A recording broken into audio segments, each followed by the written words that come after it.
Well, it is time for us to take a look at some of our Alaska news for this Tuesday morning. Obviously, an awful lot of stuff to cover, so if we don't get to it all, you might have to turn to the 30-minute version, which I have available for my subscribers. It's an audio version, which I email every single day to my subscribers.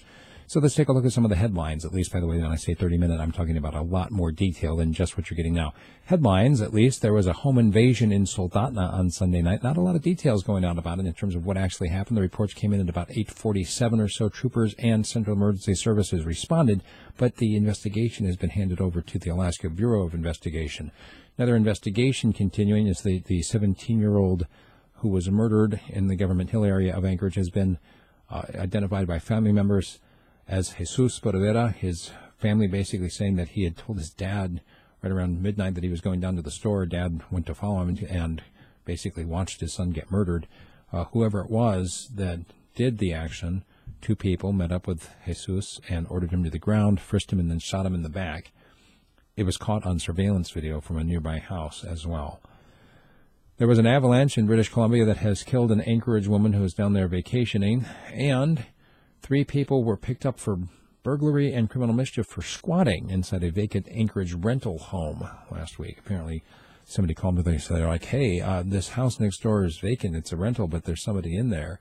And when they responded, the police didn't see anybody, but they'd seen evidence of forced entry and evidence that somebody had been in the house. So they said, hey, if you see anything again, give us a call, which they did. And this time they picked up 2 people, identified the third who was on the lam.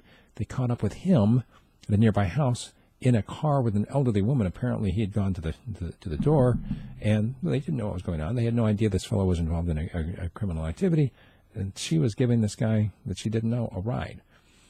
Word to the wise, be careful out there. Alaska's recession is going to last through 2019. They're saying that this could be even bigger than the last recession that hit back in the 1980s, although I think they said this is the 4th one since 1970. And while the state was getting that briefing, there was only about a third of the legislators there to hear about it. The Watchdog group for the Cook Inlet has hammered the state for not responding to a leak. It was a fuel leak inside one of the support arms. The Department of Environmental Conservation said, yeah, it's very, very low probability that this could have even gotten out into the inlet. Cook Inlet saying this is why we need more oversight. Bristol Bay is preparing for a new opioid task force, speaking of new oversight. And we also see that the Wishbone Hill area, Yusufeli Coal wants to mine an area. They got a permit to do so, but then they didn't develop it within the time period allotted for the permit. Now the feds are stepping in to investigate to see whether or not they should even be in that area. If you missed it, Senator Murkowski got Ted Stevens' old office in D.C. I've been there. Great office, I suppose. Don't know. Well, it's the whole seniority thing, I suppose.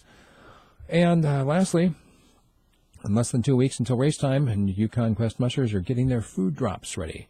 So if you're following that, we'll try to give you some coverage of that here as well. Commentary today focuses on the TPP. That's the Trans-Pacific Partnership, which was just squashed by executive order by Donald Trump. I'll tell you why I personally was opposed to the TPP.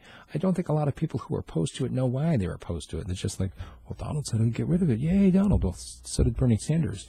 Yay, Bernie. I'll tell you why I personally was against it and more at the website, of course, radiofreespeech.com. Tell all your friends and become a supporter either through a direct subscription or by joining my Patreon team. You got a suggestion for me either for a news tip or a commentary idea, send me an email, steve@radiofreespeech.com. Thanks.